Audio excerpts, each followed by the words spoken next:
প্রিয় দর্শক, আপনাদের সকলকে শুভেচ্ছা, সাদর আমন্ত্রণ। চ্যানেল আইয়ের পর্দায় দেখছেন নিয়মিত আয়োজন ফ্রেশ প্রিমিয়াম টি তারকা কথন। প্রিয় দর্শক, একজন তারকাকে আমরা বিভিন্নভাবে পরিচয় করিয়ে দিই। সর্বাধিক পরিচিত দুটি উপাধি হচ্ছে একজন জনপ্রিয় অভিনেতা কিংবা একজন শক্তিমান বা শক্তিশালী অভিনেতা। জনপ্রিয় বলতে আমরা তাই বুঝি যাদের জনগণের কাছে বা দর্শকের কাছে গ্রহণযোগ্যতা অনেক বেশি। কিন্তু শক্তিশালী বলতে বা শক্তিমান বলতে আমরা কি বুঝি? যার গ্রহণযোগ্যতা অভিনয় শিল্পের কাছে অনেক বেশি, যে অভিনয় শিল্পটাকে তার সৃজনশীলতা দিয়ে, তার অভিব্যক্তি দিয়ে, তার শিল্প দিয়ে অনেকখানি সমৃদ্ধ করতে পারেন। প্রিয় দর্শক, আজকে তারকা কথনের সেট আলোকিত করে যিনি আছেন তাকে একই সাথে আমরা বলতে পারি জনপ্রিয় এবং বলতে পারি শক্তিমান। অভিনয় শিল্পী আছেন আরমান পারভেজ মুরাদ আমাদের সাথে আমাদের সেট আলোকিত করে। সবাই তাকে শুভেচ্ছা জানাচ্ছি। অনেক অনেক শুক্রিয়া, ধন্যবাদ। বন্ধুরা, অনেক দিন পরে আপনাদের সামনে এসেছি, খুবই ভালো লাগছে, আনন্দ লাগছে। চ্যানেল আই আমার পরিবার, আমি খুবই তারকা কথনকে ধন্যবাদ জানাচ্ছি। আর সঞ্জিদা চমৎকারভাবে বললো, আমি আসলে তেমন কিছুই কোনো যোগ্যতাই আমার নাই, আমি খুবই সাধারণ একজন মানুষ, চেষ্টা করছি কিছু করে যাওয়ার। সাধারণের মাঝেই আসলে অসাধারণেরা কিন্তু বেঁচে থাকে, এটাই আমাদের বিশ্বাস। আপনি এই শিল্প মাধ্যমের অনেকগুলো ক্ষেত্রে আপনার অবদান রয়েছে। যদি সেই মঞ্চ থেকে শুরু করি, যখন আপনি বিশ্ববিদ্যালয়ে পড়তেন তখন মঞ্চ, তারপর টেলিভিশন, রেডিও, নাটক, তারপর আবার বড় পর্দা, সকল ক্ষেত্রেই আপনার সমান পারদর্শিতা আমরা দেখেছি। একে একে আমরা শুরু করতে চাই মঞ্চের দিনগুলো নিয়ে। যখন মঞ্চ থেকে শুরু অভিনয়, সেই সময়টা কেমন ছিল আসলে? মঞ্চের পেছনেরও একটা গল্প আছে, যে স্কুলে যখন পড়তাম তখন বার্ষিক যে অনুষ্ঠানগুলো হতো, কালচারাল পুরস্কার বিতরণী, ওখানে কিছু করার ইচ্ছা থাকতো, কিন্তু প্রথমে ছোটোবেলায় গিয়ে চান্স পেতাম না, হিট হয়ে আউট হয়ে যেতাম। পরে যখন স্কাউট করতাম তখন ক্যাম্প ফায়ারের সময় আমাদের মুসলিম স্কুল স্যারের একজন আছেন, আমি তখন হানিফ সংকেত ভাইয়ার করতাম, এই কৌতুকগুলোকে আমরা 3-4 জন মিলে পারফর্ম করতাম। আমি মেন ক্যারেক্টার তৈরি করতাম, যে নাম কি, নামানু মিয়া, পিতার নাম সোনা মিয়া, দাদার নাম কালু মিয়া, এরকম আর কি। তো উনি আমাদেরকে খুব ক্রিয়েটিভ একটা আইডিয়া দিলেন, আটার মিল। তা আমাকে একটা হকার, আমি ইনস্ট্যান্ট একটা অর্গ্যানিক আটা ক্রিয়েট করি। তো মুখের ভিতরে আটা দিয়ে রাখি, গম দিয়ে আরেকজনকে ফু দেয়, খুব দারুণ। তো ওটা করে আমি খুব জনপ্রিয় হয়ে গেলাম স্কুলে। তারপরে আমি ঘোড়ামারাতে আমাদের যে পদ্মা রঙ্গমঞ্চ, তার ওখানে আমরা খাসি জবাই হয়, ওখানে মাংস, ওখানে পোস্ট অফিস, ওখানে প্রায় যেতে হয়। তো থিয়েটারের ওখানে অনেক ভিড় দেখতাম ছোটোবেলায়। তা আমার খুব ইচ্ছা হতো যে থিয়েটার করবো, তো সাহস হতো না ওখানে যাওয়ার। তো একদিন ইন্টারমিডিয়েট যখন ফার্স্ট ইয়ার, সাহস করে সন্ধ্যার সময় আমি সাইকেলটা চালিয়ে পদ্মা রঙ্গমঞ্চে গেলাম।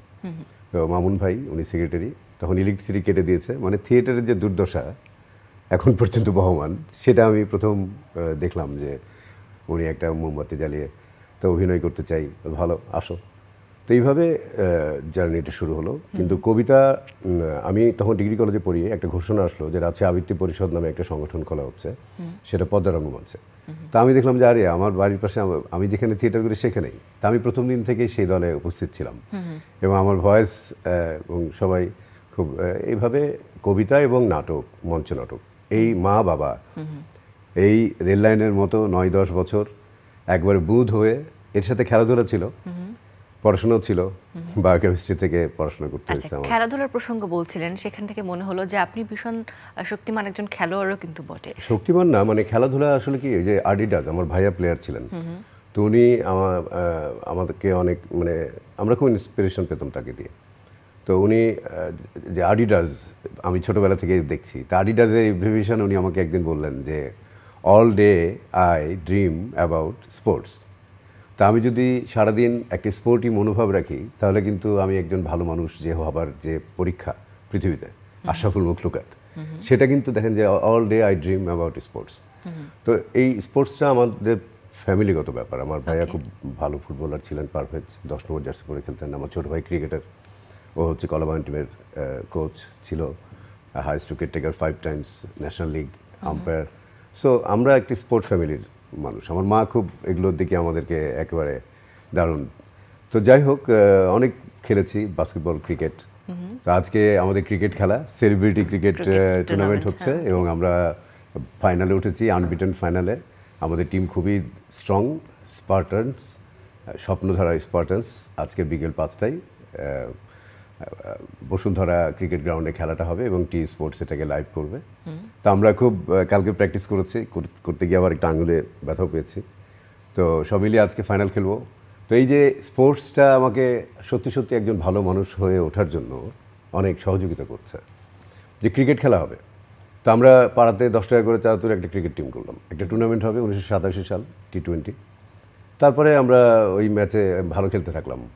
তো 14 জন প্লেয়ার, 11 জন সিলেক্ট হয়েছে, আমি আছি তার মধ্যে, এবং যে খারাপ খেলবে সে বাদ হয়ে যাবে। তো ওয়ান ডাউনে ওপেনিং নেমে একজন খুব দ্রুত আউট হয়ে গেল, তা আমি ওয়ান ডাউনে নামলাম। আমি তো কাঁপতেছি যে আজ খারাপ করলে তো শেষ পরের ম্যাচগুলো, দিয়ে কোনো রকমে আমি সেদিন টিকে গেলাম এবং 23 রান করলাম। এই যে আওয়ার বয়সে আমি রেগুলার হয়ে গেলাম। তারপরে আমরা 64 টিমের মধ্যে বি ডিভিশন চ্যাম্পিয়ন হলাম। তারপরে ফার্স্ট ডিভিশনে উঠলাম।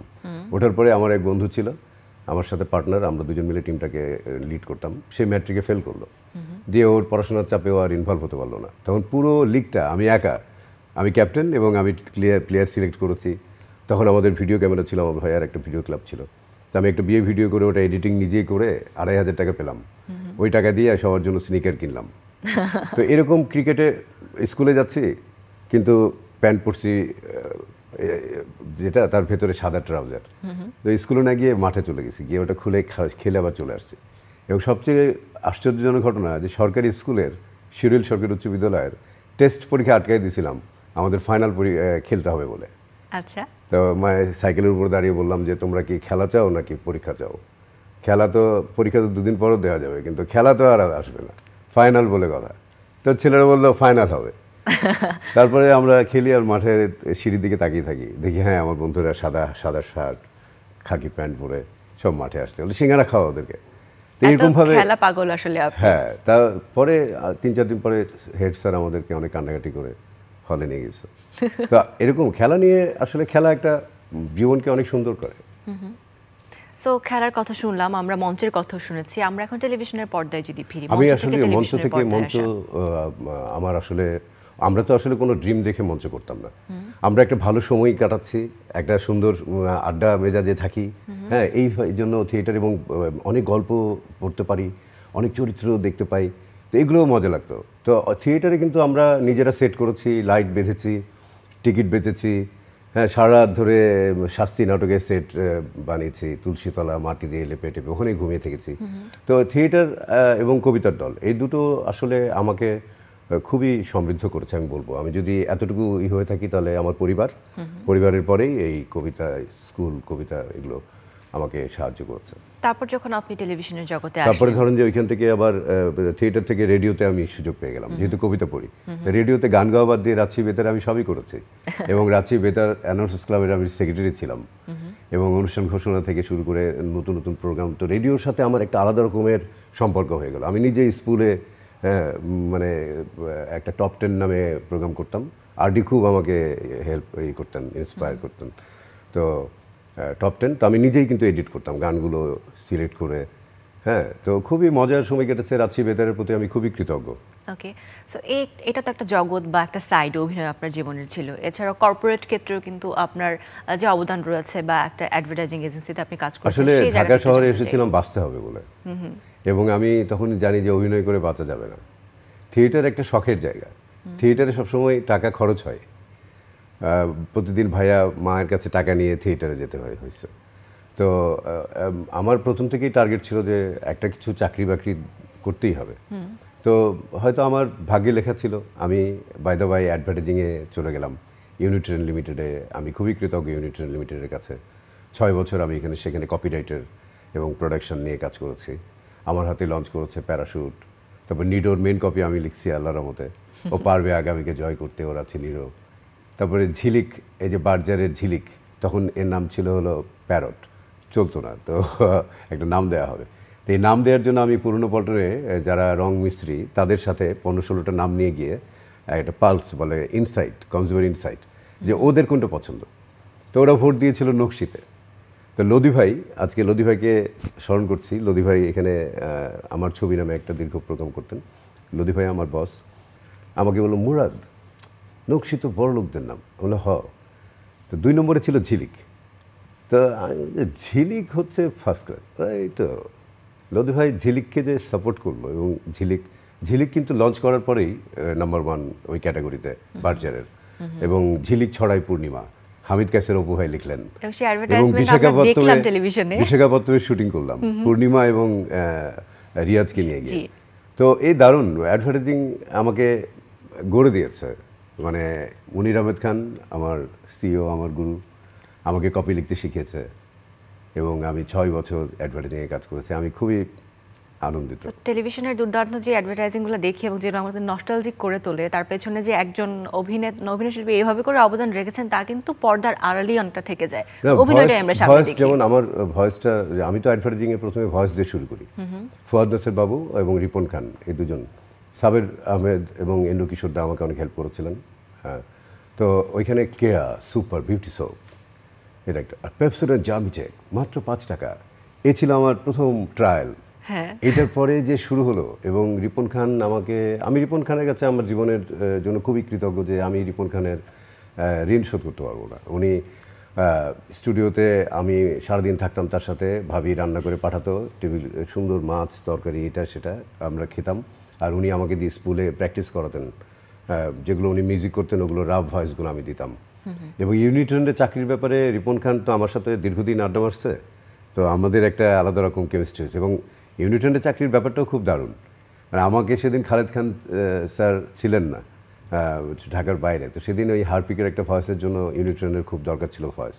তো আমি থিয়েটারে রিহার্সাল করছি সিদ্ধেশ্বরীতে, করে বেরিয়েছি, তো মোবাইল অন করেছে আর রিপন খান ফোন করে আমাকে গালিগালাজ করতেছে, তুই কোথায়, ফোন করছি পাচ্ছি না। আমি সিদ্ধেশ্বরী, রিক্সা ঘোরা। তো রিক্সা ঘুরে নয়াপল্টনের সামনে এলভিসে চলে গেলাম, গিয়ে দেখি ইউনিট্রেন্ডের মুনির আহমেদ খান।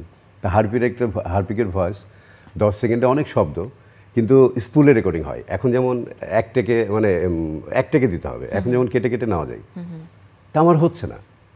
আমার কনফিডেন্সও কম, আবার হচ্ছে না। আবার একটা শব্দ আছে 100% উচ্চারণে গিয়ে আমার আবার ঝামেলা হয়ে যাচ্ছে। তা আমি মাইক্রোফোন থেকেই বলতেছি যে এখানে কপিতে ঝামেলা আছে। আমি কিন্তু জানি না যে কপি লেখা কীভাবে লেখে অ্যাডভার্টাইজিংয়ের, এবং কপি লেখা যে কত কঠিন এবং কত স্ট্র্যাটেজি প্ল্যানিং, কত রকম টার্গেট অডিয়েন্সকে মাথায় রেখে লিখতে হয়। তা আমি বলছি কপিতে ঝামেলা আছে। তো মুনির আহমেদ খান উনি তো তবে মাথা চুলকে বলে যে কী ঝামেলা। বললাম না, এখানে শব্দটা ভুল। তো বলে কি ভুল? তা বলে 100% বলে কোনো শব্দ নেই, যেটা 100% সেটা 100%। তো উনি তখন মানে আমি কি আসলে কোনো জায়গা থেকে হেরে যাব এই ধরনের মানসিকতা নিয়ে আমি ঢাকা আসিনি, বা আমি কোথাও যাই না যে আমাকে মানে দাঁড়াতে হবে, কারণ আমার কেউ নাই, তো আমি একা, আর আমার আল্লাহ আছে, আর আমার মায়ের দোয়া, আমার পরিবারের ভালোবাসা, এছাড়া তো আমার কিছু নাই, আমি একা। তো একা বলা ঠিক না, আল্লাহ আছে। তো যাই হোক, সেই জন্যই ওনার সহায়। এবং আমাকে তখন বললেন যে কি বললে ভালো হয় বলো। তাই আমি বললাম যে 100% বললে হয়ে যায়, মানে 100%-এর জায়গায়। তখন উনি একটু চিন্তা করে বললেন আচ্ছা বলো। তখন আমি হারপি প্লাস, ব্রিচে চমক, টয়লেট, 100% জীবাণুমুক্ত, পরিষ্কার, আমি 3টা থেকে মানে ওকে হয়ে গেল। এরপরে তখন মুনির আহমেদ খান আমাকে ডেকে পাশের ঘরে অনেক কাউন্সিলিং করলেন, অ্যাডভার্টাইজিং সম্পর্কে আমাকে ব্রিফ করলেন। আর তখন আমার টার্গেট হচ্ছে আমাকে অ্যাক্টর হতে হবে। তো এইখানে অ্যাক্টিং তো করা যাবে না, তো নিজে টাকা ইনভেস্ট করতে হবে। তো আমার তখন টার্গেট, আমার ভাইয়া তখন আমেরিকা থাকে, তো আমার মনে হলো যে আমেরিকা গিয়ে 5 বছর হেভি কাজ টাজ করে টাকা পয়সা জমাই নিয়ে এসে তারপরে ফিল্মে ইনভেস্ট করে হিরো হবো, মানে অ্যাক্টর হবো আর কি। তো উনি আমার হাসলেন। যাই হোক, এরপরে মুনির আহমেদ খানের আমাকে অনেকদিন পরে ফোন করলেন, আমি ফোন করতাম মাঝে মধ্যে। তো আমাকে একদিন ডাকলেন, যাওয়ার পরে এই যে চন্দন গান গাই, শাওন, এদের যে মানে, তো যাই হোক আমাকে ভাইবা নিল। ভাইবা নেওয়ার পরে রিটেন পরীক্ষা। প্রথম প্রশ্ন হচ্ছে মুরগি আগে না ডিম আগে। আমি তো বলছি ফাজল হচ্ছে নিশ্চয়ই এটা একটা। তা আমি কীভাবে যেন লিখে ফেললাম, আগে মোরগ, তারপর মুরগি, তারপরে কি হতে কি হলো, একের পর এক ডিম আর ডিম। তো এই আনসারটা আমাকে মানে চাকরি পাওয়াতে, আরেকটা ছিল অনেকগুলো চিপসের নাম লিখতে বলেছিল। তো আমি 8টার মধ্যে লিখেছিলাম 10টার মধ্যে। তো কুরকুরে তখন আমি লিখেছি 1998। তো আমি তখন কুরকুরে লিখেছি। কুরকুরেটা 4-5 সালে ইন্ডিয়া লঞ্চ করলো। তো এই অ্যাডভার্টাইজিংয়ের অদ্ভুত। ওকে, সো অ্যাডভার্টাইজিংয়ের এই ক্যারিয়ারটা, অর্থাৎ আপনার কর্পোরেট জীবন, সেই সাথে অভিনয়ের জগৎটা পাশাপাশি ব্যালেন্স করতে আপনাকে কি বেগ পেতে হয়েছে? কারণ যারা অভিনয় করে বলেন যে অভিনয়ে প্রচুর সময় দিতে হয়, আপনি কিভাবে ব্যালেন্স করেছেন? না, অবশ্যই বেগ পেতে হয়েছে, প্রচুর বেগ। কারণ একবার ইন্ডাস্ট্রি থেকে চলে গেলেই একদম হাওয়া, মানে একজন আসলে। তবে আমার মনে হয় যে অভিনেতাদের সময় নেওয়া দরকার। সবসময় অভিনয় করতে থাকলে ক্যারেক্টার প্রডিউস মানে রিপ্রেজেন্ট করা ট্রুলি খুব কঠিন। তো এই জন্য আসলে গ্যাপ নিয়ে নিয়ে কাজ করলে অনেক আনন্দ লাগে আমার। আমি যখন একটা ব্রেক থেকে আসি তখন ক্যামেরার সামনে দাঁড়ালে একটা উত্তেজনা একটা, এবং এই যে পরশুদিন শুটিং করেছি বলতে হয় না, সবই আল্লাহর ইচ্ছা। তো এক পাতা ডায়লগ মানে অনেক শব্দ আমি এক থেকে বলে দিয়েছি, কিন্তু আমি মুখস্থ করি নাই, আমি 2-3 বার রিডিং করছি, কিন্তু আমি মোমেন্টটা, বিষয়টা, সাবটেক্সটটা এটা মাথায় নিয়ে, তো এই যে ফিরে আসার পরে যে আসলে ক্যামেরার সামনে এনার্জিটা, এটা আমি খুব এনজয় করি। ওকে, সো বড় পর্দার কথা একটু ফিরতে চাই, যে বড় পর্দায় আপনার প্রথম সিনেমা ব্যাচেলর, মোস্তফা সরোয়ার ফারুকী। ব্যাচেলরে তো বিপুল খ্যাতি ছিল আপনার, এবং চরিত্র হিসেবে সবাই আপনাকে মনে রেখেছে। তারপর আবার একে একে সিনেমা করা এবং ঘানি চলচ্চিত্রের জন্য আপনি জাতীয় চলচ্চিত্র পুরস্কার অর্জন করলেন। বড় পর্দায় আপনার জার্নিটা নিয়ে একটু জানতে চাই। অসাধারণ। আমাকে এই যে যে নির্মাতারা সুযোগ দিয়েছেন, তো ওনারা যে আমার উপর ভরসা রেখেছেন, এবং সেজন্য আমি ভীষণভাবে কৃতজ্ঞ। এবং আসলে কাজ করতে গিয়ে প্রত্যেকের সাথে মানে আমরা আসলে একটা টিম ওয়ার্ক, এবং আমি আসলে হিরো নই, আমি বজলু, আমি মাটিতে বসে থাকতাম, শুয়ে থাকতাম। হ্যাঁ, তো সরোয়ার ফারুকীর কাছে আমি অনেক কৃতজ্ঞ যে ব্যাচেলরে আমার কাস্টিং ছিল না, কিন্তু ও ভালোবেসে, বা আমি এমনভাবে অ্যাটাচমেন্ট ছিল, আমাদের বন্ধুত্ব ছিল, যে আমাকে কাস্টিং করতে বাধ্য হলো। হ্যাঁ, তো আমি খুবই কৃতজ্ঞ। এবং ব্যাচেলর আসলে আউটস্ট্যান্ডিং একটা নতুন একটা জার্নি ফিল্মের মধ্যে বাংলাদেশে এই জেনারেশনের জন্য। তারপরে ঘানিটা একটা আউটস্ট্যান্ডিং, আমি বলবো যে এখনও আমার ঘানির কথা শুনি সবাই আমাকে। আর ঘানিতে আমরা প্রচুর পরিশ্রম করেছি, এবং সিনেমা করতে খুবই ভালো লাগে, কারণ সিনেমা অনেক দিন পর পর এর ভ্যালু বাড়তে থাকে। সিনেমাই আসলে মূল স্বপ্ন। পদ্মা নদীর মাঝি যখন রাঁচিতে আসলো তখন 5 বার দেখেছি, হলে দর্শক নাই, আমরা 10-12 জন, কিন্তু আমি 5 বার দেখেছি। তো আমার এই ধরনের চলচ্চিত্র খুব টানে, কিন্তু চলচ্চিত্র সবসময় চেয়েছি চলচ্চিত্রে অভিনয় করতে, কিন্তু এখানে তো সুযোগ নাই।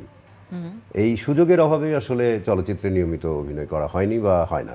এখন তো নতুন প্ল্যাটফর্মও এসেছে ওটিটি, সেখানে দেখা যাচ্ছে অনেক অভিনেতা আবার নতুন করে সুযোগ আমি পাচ্ছেন। দুটো কাজ করেছি, একটা সদরঘাটের টাইগার 2 আর একটা হচ্ছে ইনফিনিটি। খুবই ভালো লেগেছে কাজটা করতে। সুমন আনোয়ারের ছিল সদরঘাটের টাইগার 2, আর সুমন আনোয়ার তো অসাধারণ আমার বন্ধু, ডিরেক্টর এবং অ্যাক্টর। ও আসলে ফ্রম দ্য বিগিনিং, শুরু থেকে আমি জানি ও কত ট্যালেন্ট। তো সদরঘাটের টাইগার 2টা অনেক মজা লেগেছে করে। তো এটার আসলে কন্টিনিউশন যদি হয়, যদি নির্মাতারা যারা আছেন, যারা কাজ করছেন, তারা আসলে একটু ভরসা রাখলেই হয় যে অভিনয় দরকার আছে, কারণ গল্পটা রিপ্রেজেন্ট করতে গেলে চরিত্রের দরকার আছে। আর একটা অন্ধকার ঘরে একটা চরিত্র কথা বলবে, সংলাপ দিবে, ফিজিক্যাল অ্যাক্টিভিটি করবে, এটা দেখার মতো হতে হবে, মানে বিশ্বাসযোগ্য হতে হবে ওই চরিত্র। তো এগুলো আসলে আমি তো প্রস্তুত, আমি তো তৈরি, সুযোগের অভাবে আসলে কিছু হচ্ছে না। আচ্ছা, আপনি কিছুক্ষণ আগে বলছিলেন যে আমি তো হিরো না। আপনার কি মনে হয় একজন হিরো বা একজন অভিনয় শিল্পী, এই দুজনের মধ্যে আসলে পার্থক্যটা কোথায়? আসলে কোনো পার্থক্য নাই, কারণ এগুলো আমরা বানিয়েছি। হিরো আমরা বানাইছি, যে চলচ্চিত্রের হিরো। আসলে হিরো একটা চরিত্র, সেই চরিত্রের নাম আছে একটা, এবং সেই চরিত্রে একটা সাবটেক্সট আছে, একটা কাজ আছে, ও কি করে, একটা চরিত্র, সমাজের একটা চরিত্র। তো এখানে আসলে চরিত্র প্রধান, আমরা অ্যাক্টর বলি কারণ আমি অ্যাক্টর, কারণ আমি চরিত্র প্রধান, আবার কখনো সহযোগী। তো সেটাই হচ্ছে অ্যাক্টর, যে এক সময়ে আমি গল্পের প্রধান চরিত্র বা 4-5 জন চরিত্রের মধ্যে একটা, আবার একটা হয়তো সহযোগী, কিন্তু এত গুরুত্বপূর্ণ সহযোগী যে যে মূল অ্যাক্টর তাকে এমন এনার্জি দিয়ে দেয় বা এমন একটা মোমেন্টাম দিয়ে দেয় যে স্ট্যাবলিশ হয়ে যায়, মানে ট্রুথফুল হয়, গল্পটা দেখতে ভালো লাগে, মানুষ চোখ সরাতে পারে না। সো বর্তমানে যদি আপনি সিনেমাগুলো দেখেন, এখন হলমুখী হচ্ছে মানুষ, তো সেই জায়গা থেকে বর্তমান সিনেমাকে আপনি একজন অভিনয় শিল্পী হিসেবে কিভাবে জাজ করবেন? আমি তো খুবই পজিটিভলি জাজ করব, কারণ সিনেমা হল একটা, আমার মায়ের সাথে আমি সিনেমা দেখতে যেতাম। আমরা একটা অন্ধকার ঘরে একটা সিনেমা একটা মানুষকে অনেক কিছু দিতে পারে। একটা দুঃখী, আমার বাবা মারা যাওয়ার পরে আমার মা সিনেমা হলে গিয়ে অন্ধকারের মধ্যে কাঁদতেন, ওনার কাঁদার জায়গা ছিল না। আমরা একটা গিয়ে ওখানে হাসতাম, কেউ এসে, বন্ধুরা এসে সিনেমা দেখছে, মজা করছে। তো সিনেমা হলটা হচ্ছে একটা জীবনের সাথে একটা ভাগাভাগি করে নেওয়ার বিষয়। আর ভালো সিনেমা যখন আমি দেখব, যখন একটা চরিত্র আমি আইডল হিসেবে পাবো, তখন তো আমার জীবনটা আলোকিত হবে। আমরা তো এরকম অনেক সিনেমা দেখে অনেক মানবিক হয়ে উঠতে পেরেছি। এবং এই যে নৃশংসতা, এই যে ভিলেন, তো এদের তো অপকর্ম দেখে তো আমরা সচেতন হতে পারছি। তো সিনেমা জীবনে আমাদের এন্টারটেনমেন্ট, আমাদের আসলে পথ প্রদর্শনের জন্য কি কি আছে, শিল্প সংস্কৃতির মধ্যে কবিতা, গান, এগুলো শব্দগুলো কিন্তু শুধু শব্দ নয়, একটা ফিলোসফি, একটা জীবনের। এই যে সিনেমা, তারপরে ধরেন যে বই পড়া, তারপরে গুণী মানুষের সাথে আড্ডা দিয়ে কিছু জানা, শিক্ষকদের কাছ থেকে নেওয়া, বড়দের কাছ থেকে নেওয়া, তো এইভাবেই তো জীবনটা চলে যায়। আর ছোট্ট জীবন, তো সিনেমার অনেক প্রয়োজন আছে এবং এখন অনেক ভালো সিনেমা হচ্ছে এবং ইয়াং এন্টারপ্রেনাররা আসছে ইয়াং এনার্জি নিয়ে, এটা সাধুবাদ দেওয়ার মতো এবং খুবই এবং দর্শকদের যাওয়ার জায়গা নাই। আমরা আরও বেশি করে সিনেমা করি, সুন্দর সুন্দর গল্প, শুধু বরবাদ না, স্টাবলিশও করতে হবে সুন্দর জীবনের জন্য। কালকে যেমন একটা গল্প দেখছিলাম যে একটা জুয়েলারি শপে একটা ডাকাতি হতে হয়, তখন একটা কিছু স্টোন চলে যায়। তো কি সুন্দর কন্টেন্ট, মানে একটা ছোট্ট গল্প কিন্তু এত সুন্দর করে জিনিসটা। তো এরকম অনেক কিছু রিপ্রেজেন্ট করার আছে গল্প মানুষকে, এবং অবশ্যই সিনেমার মাধ্যমে, সিনেমা হচ্ছে একটা দর্পণ, একটা আয়না, সেই আয়নাতে মানুষকে দেখাতে হবে যে হিউম্যান বিং, সর্বশ্রেষ্ঠ মানুষ, কেন আসছি পৃথিবীতে, কি এই 50-100 বছরের প্রতিনিধিত্ব, এগুলো অনেক বিষয় আছে এগুলো। এবং শ্রেষ্ঠ মানব হয়ে জন্ম, যদি শ্রেষ্ঠ মানুষ হয়ে আশরাফুল মুখলুকাত হয়ে যদি পৃথিবী থেকে বিদায় নিতে না পারি, তাহলে কি আছে আরও?